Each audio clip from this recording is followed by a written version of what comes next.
Sandeep, Hello, how are you? I'm very well, thank you. How are you? I'm good, man. Yeah, I'm feeling Sandeep, good. it's good to be with you, brother. I like to do a little bit of Googling as a professional before I get into these interviews, and yeah. I typed in Sandeep Totlani, and what came up was like this Indian fusion tortellini recipe. I shit you not, I'll give it to you later. It actually sounded fantastic. But Yeah, that was the first thing on Google, and then underneath had all the information I needed. But yep. I had Yeah, to share that that's, with you, man. You ever had that? Have you- that's thanks to my 2% Italian roots. I think. Sure. Yeah. You can claim it, man. Yeah. That's awesome. Well, listen, Sandeep, you, from my thorough Googling, born in India, Yep. dentist. Used to be. Yep. I say once a dentist, always a dentist, brother. That's Mate. the old saying. Yeah, I'm this close from jumping off a cliff, man. Hence the depression. That is true. They say dentists have one of the highest sadness, let's just say, rates of any profession. Yeah. You were a dentist. Is that why do you think that is? That's because you're halfway to be a full doctor, I guess. Like the expectations around you, they're like, oh, he's a bright kid. He's going to be like a doctor or whatever. And then you end up being a dentist. So like, are you even a real doctor, mate? Like, And that's where the sadness can get a hold of you. I think some people, for them, they do. Yeah. Yes. Yeah. I got through med school and dental school. I chose to go to dental school because I wanted to do it easy. Yeah, right. Yep. That's why you're still here. I'm still here. The ones man. that had to go to dental school, they're They're like, not with us. But no, Yeah, that's fucking probably. wild, man. When did you hang up the forceps? What do they use? What are the tools? I don't know. When did you hang up the plaque drill? The drill? Yeah. Yeah, I did hang it up. When I came to Australia, like I came here to do my master's degree, to study a bit of management in healthcare. And that's when I hung it up. Like, I knew that, like, I wasn't going to be able to practice it over here. But the plan wasn't to stay here. It was to finish my degree and go back home and then continue with my practice. Sure. But Oh, you had a practice in India, yeah, Wow. for 3 years, yeah. So full your own practice, full fledged. You're working. Yep. Come over to do the masters. You want to do the degree over here and then go back. Yep. What happens? You get bitten by the bug. No, I just like the country too much. Yeah. So, I was like, the money's way too good to leave it. So yeah, I'm gonna stay. Better money here than having a practice in India. It's sort of similar, but like the lifestyle that I was chasing was more close in Australia than in India. Yeah. Yeah. Great, man. So, and were you doing stand-up comedy at the time when you were having a practice in India, dental No, practice? I wasn't. I used to host these events in university when I was studying, and I was always keen on doing stand-up comedy, but back then there wasn't like a huge scene for stand-up. There wasn't any open mics. It was just coming up in a couple of major cities, and I wasn't in one of those. So like, yeah, it was just a thing that I wanted to try out, see how I went, but there was no opportunities there at the time. So I just came here, and I didn't really wanted to do it. I just wanted to give it a go, and here we are, are. the Comedy Lounge, Fuck yeah. Perth, Western Australia. So what you have the bug in you, so to speak. Like you have this curiosity about stand-up comedy. Where did that come from? Where did you see stand-up comedy? Like, forgive my ignorance, but in India, are there quite prominent stand-up comedians that you grew up watching? Is there much of a scene over there? I know you said it was emerging in these cities in terms of open mics, Yep. but were there comics that you saw on television? What was it? My initial exposure to stand-up comedy, like a lot of Indians in that time, was Russell Peters on YouTube. Of course. That was my main sort of exposure, and I saw those clips over and over and over again, and I was like, this guy's just talking about his life. Like, I can do that. Like, it was the relatability that, like, you see another brown dude doing it, you're like, I can do that. Yeah, of course. Yeah. I love that. I love that it's either one or the other. People either go like, I want to be like that guy, or people go, I could do that. Yeah. Either way, whatever gets you to the dance. You come over though. When's the first time that you try stand-up comedy yourself?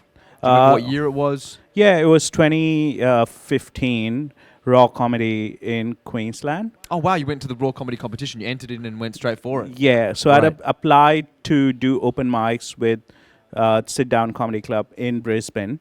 And there was, at the time, there used to be a long wait list. So you had to wait like 2 to 3 months if you're like a complete newbie to even get like a 5-minute open mic spot. And I didn't know any better because I wasn't in the scene. I didn't know there was other open mics or not. So I was just waiting, and I get this call from Sit Down. They're like, "There's this competition. You've been waiting for a couple of months. Do you want to just give it a go?" And I was like, "Okay, what do I have to do?" They just like fill a form online, and you can get a spot. I was like, "Yeah, okay, I'll do it." And I went there. I didn't know we had to write jokes because as I said, my exposure was Russell Peters, and at the time I was really ignorant, so I thought he was just talking about his life. There was no writing or anything. Right, so you just had a couple of stories. What you had for breakfast ready. Yeah, so I went up and I just pretty much spoke about my time in Australia, like how I came over here, what sort of different things that I saw. And yeah, people just bought it, and here we are.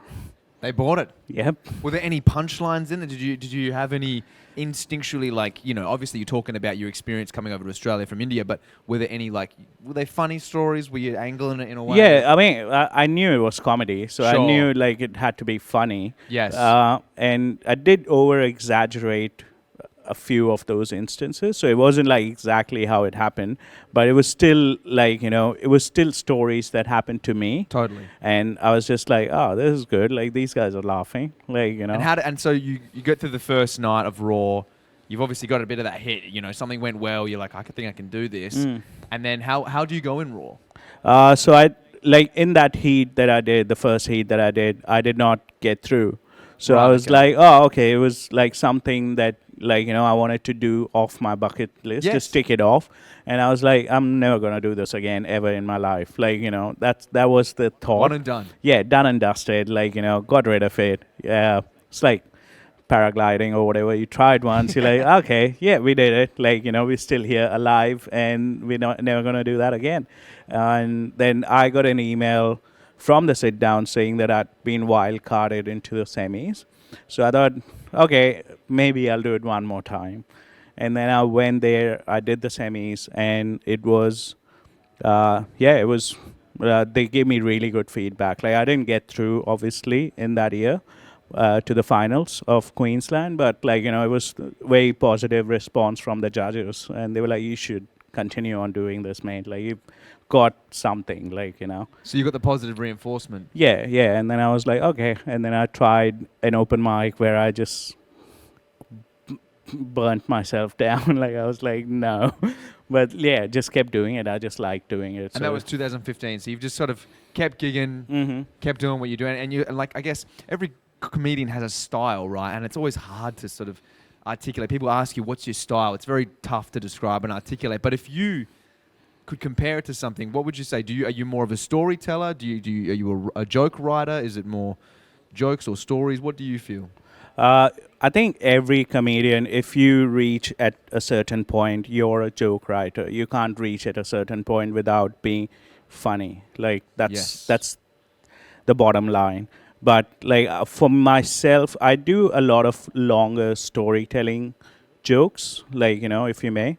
I tend to I used to do a lot of one-liners when I started, which is the case with a lot of younger comics when they start out, because you're still trying to figure out what you exactly want to talk about, what your inner voice is and stuff like that. But now that I think about it, I'm more of a storyteller comedian. Yeah. Yeah. And has that style kept evolving over time? Like, I guess because you watched Russell Peters early on, right? You're very inspired by him and his storytelling sort of ways.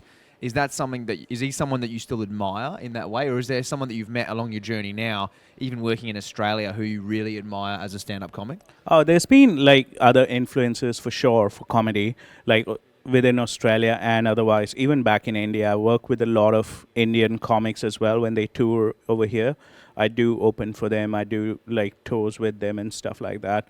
So there's been a lot of different influences, but Russell Peters has got to be up there just for the nostalgia factor for me. Like, just because he was the one who got me into comedy, and there was others that I started following. Like, there was Dave Chappelle. There's the obvious ones. There's Bill Burr, Louis C.K., all of those guys that I sort of grew up as a comic watching and like influenced my style of comedy or joke writing. Yeah. I want to know as well, man. Again, this is more of a cultural thing, but every comedian's parents, you know, proudest parents on earth, But course. you describe obviously going to dental school instead of medical school, and it bring great shame to the parents. But I mean, how have they taken the news of you pursuing comedy? Have you even told them? Do they think you're still in India drilling the plaque? What's going on? No, like my dad passed away when I started comedy, so I think he had a foresight into it. So he was like, "I'm just gonna not be around for this."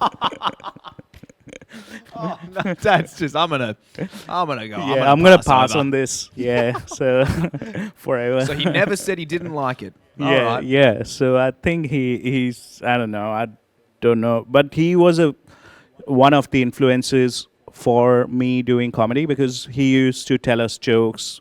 Like he just used to like listening to.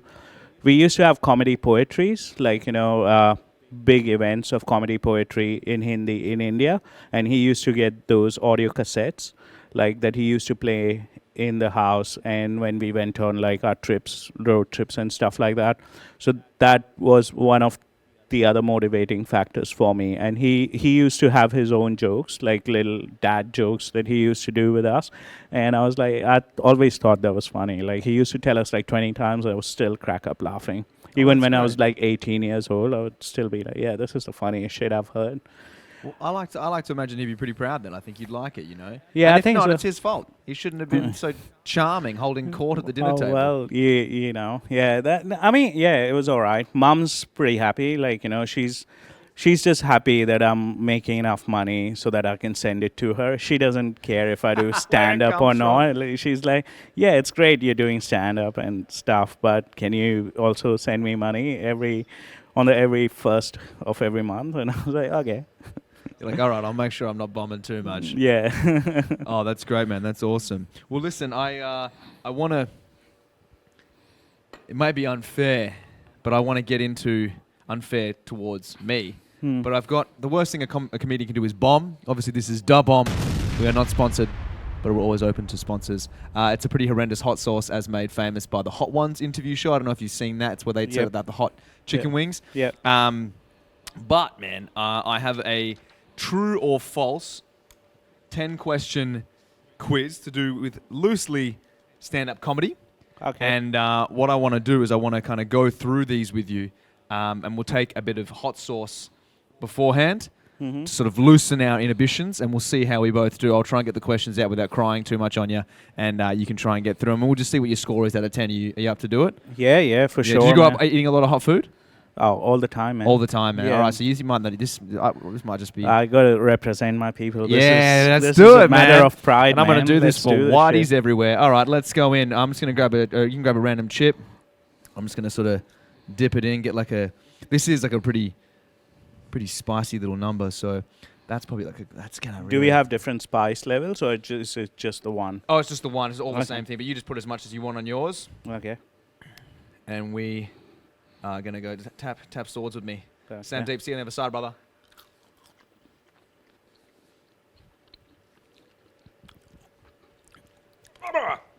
That's got me straight away. All right, I'm going to begin it. True or false? In 2018, the prestigious Peabody Award for rewarding enlightening and powerful stories in television and media was awarded to an Australian comic. I'm hiccuping the whole time. 2018 Peabody Award. Did an Australian comic win it? True or false? False. False. The answer is true. It was Nanette Hannah Gadsby won a Peabody in 2018. He's gone back in. Do we do that? Like, is that what I do? Go. You're a madman. Oh, I'm letting Australia and New Zealand down.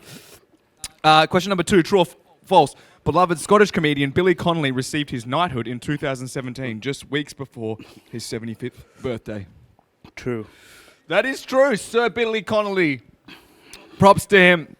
All right, true or false? Australian TV icon Rove McManus hosted the Logies 18 times and won the Gold Logie 4 times. False. False. That is correct. Do you know who did do that, though? No. That's absolutely fine. That's not part of the question. It was Bert Newton, though. Rest in peace. Question number 4. True or false? Australian stand-up comedian Sam Campbell won the main prize at Edinburgh Comedy Awards in 2022 with his show titled Comedy Show? No, false. That is true. Sammy Campbell did it. God bless him. Comedy Show. I'm leaking out of the nose. I'm leaking in the ass. It hurts so bad. You going again? All right, go again. Let's go again. That's good. All right. Instagram clips. That's what it's all about.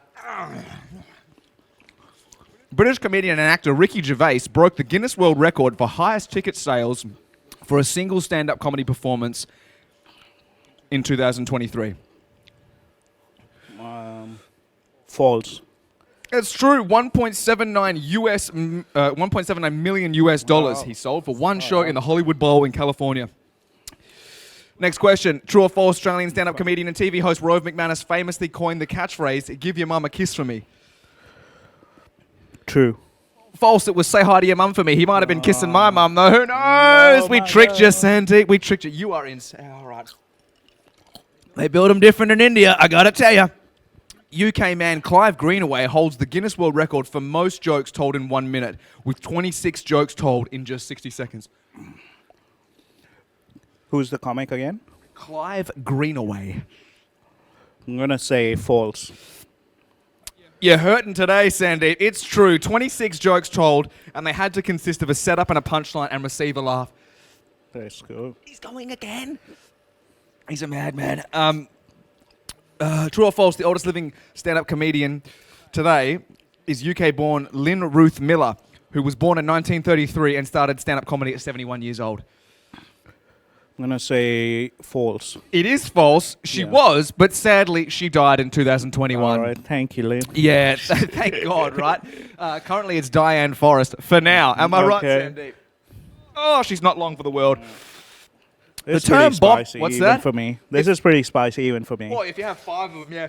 The term bombing in comedy originated in the UK comedy scene in the 1960s and 70s in reference to the famed London Blitz bombing of World War II. False. That is false. I just completely made that up. There you go. Oh, it hurts. All right, final question. True or false? Stand-up comedian turned actor Robin Williams won an Oscar for Best Supporting Actor for his performance in the 1998 film Good Morning Vietnam. False. False. It was Good Will Hunting. Yeah. Different good movie. Sandeep, you did it, brother. I don't know how much you got, but it'll be scored right here. It'll pop up. They'll edit it in. Listen, man, you didn't do great in the true or false, but you did fucking great with the hot sauce. I know I did. You got like a slight tear I in can the feel eye. that. I'm emotional. You're emotional. It's That's emotional. what comedy is all about. Oh, man. it's just so beautifully emotional. Listen, man, while we're hurting, I want to wrap up with some sentimental stuff. Oh, man. Comedy advice. It's always difficult because there's so many different ways to do stand-up, so many different styles and things like that. Everyone's on their own journey. But what is one thing that you've learned throughout your journey that really helped you as a stand-up comic, that if you could go back and chat to young Sandeep in 2015 would really help you along? Was there any advice? It was one advice that I got from the owner of Sit Down Comedy Club. And I went to him for advice, and all he said was just be funny. That's all. No matter what you do, how you do your jokes, you have to be funny. That's just what it comes down to. Just get nice and simple. Just take the overthinking out of it. Be funny. Yeah. That's it. I can see you getting emotional just thinking back to it. I mean, man, it was... Yeah. Thank you, Fidelli. Yeah. Shout out to him, man. Listen, Sandeep, you're gigging here at the Comedy Lounge this weekend. If people want to find you on the social media, if they want to get tickets for your shows, where can they go? If you just Google Sandeep Totlani Comedy, that's my Instagram, TikTok handle, Facebook as well. Yeah, so just that. Sandeep Totlani Comedy. Listen, man, it's a pleasure. And if they can't find Sandeep Totlani Comedy, there's also a banging tortellini recipe right below that as well. They'll look that up. So you're winning either ways. It was great to meet you, man. Thanks for the sit down of a chat. Thanks for making me feel like a pussy with the hot sauce. Thank you for having me, man. You're good.